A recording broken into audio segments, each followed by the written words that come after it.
And talk about Texas A&M quarterback Conner Weigman. Talk about keys for success for him against an improving LSU defense. Then in 1 or 2 minutes, we're actually going to look at some film of LSU's defense and then some film of Conner Weigman and look at the type of throws that I think he's going to have to make repeatedly to beat LSU. But before we talk about Weigman, let's talk about LSU's defense real quick, and then we'll talk about the keys for Weigman. This is a defense that's improving.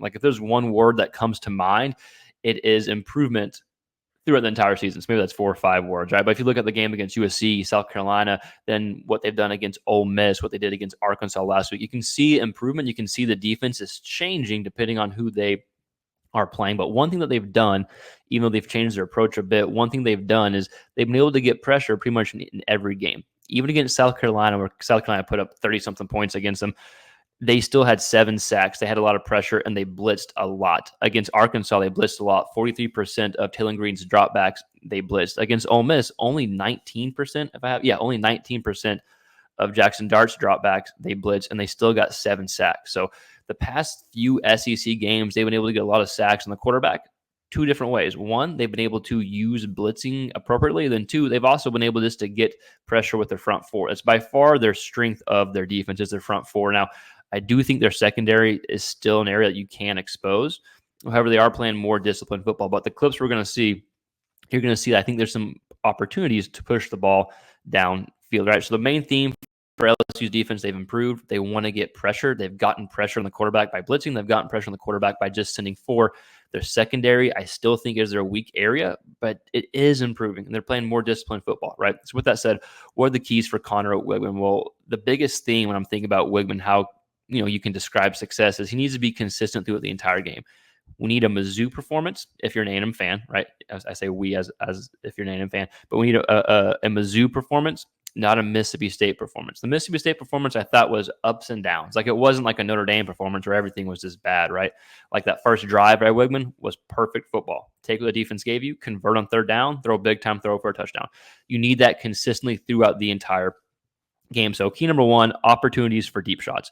Now the pressure that LSU gets, if they get pressure, could make this a little bit tougher, but I do think there's opportunity there. We're going to look at some clips of Dart and some clips of even Taylor Green last week, showing that there's some opportunity for some deep shots. It doesn't have to be every drive, but man, I think if you can hit 2 or 3 big deep shots, 20-yard ball with the ball thrown 20 yards or more downfield, I think you have a good chance to be in a position to win. Now, last week against Mississippi State, Weigman only had 4 completions where the ball was thrown more than 10 yards in the air, and only 1 where the ball was thrown 20 yards or more in the air. It's that touchdown that we're going to watch. So I think he's going to have more completions and more balls thrown downfield to beat LSU. Key number 2, go through your progressions.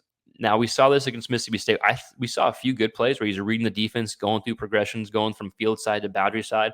But we also saw him force some balls at times, maybe not go through his progressions. So this is where it comes back to consistency. Then key number 3, avoid forcing the ball and be on time with your throws. This is how the interceptions were led to last week. And so he had 2 picks versus Mississippi State. He also had 4 turnover-worthy plays. Like there should have been 4 interceptions last week.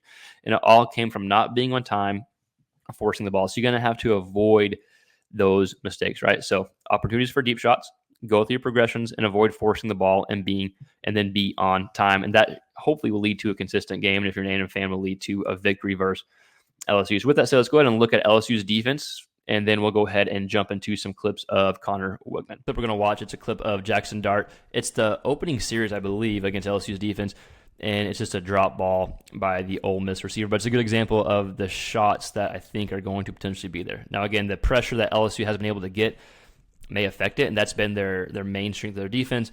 But there's opportunities for these type of shots, right? I think A&M has a pretty good core of wide receivers. Now, I don't know if that's well known, if they're underrated, if they're not. But just from watching A&M, I think they got some really good receivers that you may be able to have some success. So if you're Conner Weigman, if you're a receiver for A&M, I think converting on these type of throws, I think there's opportunity there, right? So this is just a drop that, man, if Ole Miss catches this, I mean, maybe they don't lose in overtime, if I'm being honest. All right, so clip number 2 is going to be Taylor Green from Arkansas last week. They had 2 completions where the ball was thrown 20 yards or more downfield. I'm not sure why they didn't aim to have a little more of those type of throws. We're going to see a little play action. It gets the defense out of position just enough. It has them looking in, looking in. You see he's got some outside technique here, but this receiver, I think Armstrong, ends up running a corner route.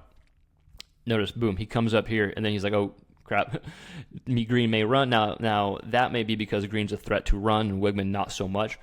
But still, I think you can get the defense out of position and take some deep shots, right? So there's other clips and other examples of the secondary being out of position. Now, they've played better. They really have. And, of course, they are working to improve this. But I still think there's examples of there being potential to push the ball downfield. Now, at the same time, they've gotten pressure, and they've done it without blitzing. Like we talked about against Ole Miss, they blitzed less than 20% of Dart's dropbacks and had 7 sacks.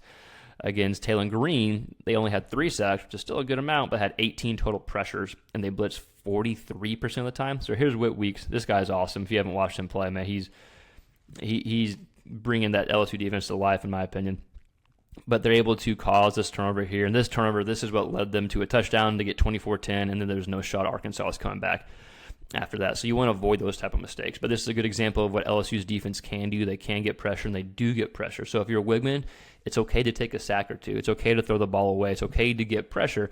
You just want to plan around that. So let's go ahead and look at some clips of Conner Weigman and talk about, or look at the two type of throws I think he's going to need to make to beat LSU and do it consistently, and then the throws that you want to avoid. A&M fans, y'all, please feel free to dive in the comments. Let me know what y'all think Weigman needs to do and the keys for success. So here is the touchdown throw against Mississippi State last week. This finished a great drive.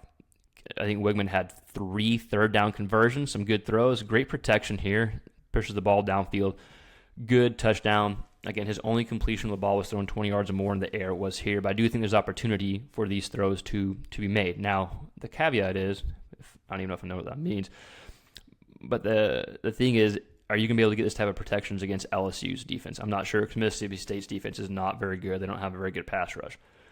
Nonetheless, making these type of throws is something you're going to have to at least attempt to do, and do so somewhat, not often, but here and there, to have some success and beat LSU.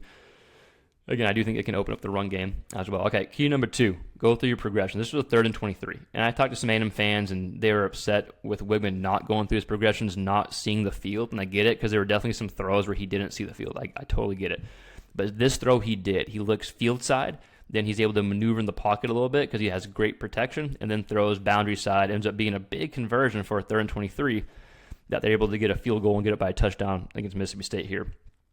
Go through his progressions. Again, you're not going to have this type of time against LSU's defense, even if they're only bringing 4. You can block them maybe better than Arkansas did, but you're not going to have all that time, right? But still, go through your progressions, see the whole field, and then hit it to your open receiver. And then key number 3, avoid these type of mistakes. Avoid forcing the ball, and then be on time. This was actually the right read here. Like, you're going to see the receiver is open. Is this Thomas? Someone correct me. Number 3, number 9, those are 2 receivers I think I know most for A&M, but someone correct me who it is. But if the ball's out now, boom, he sits down. The ball needs to come out now. He waits a little bit, pressure gets in, throws off his back foot, the backer reads that, right? Ends up being interceptions. That's what I mean, like just being on time. So it wasn't necessarily the bad read. The ball just needs to come out quicker here, right? Pretty good play by the linebacker here. If he probably also has here if he wants it, but that's, hindsight 2020.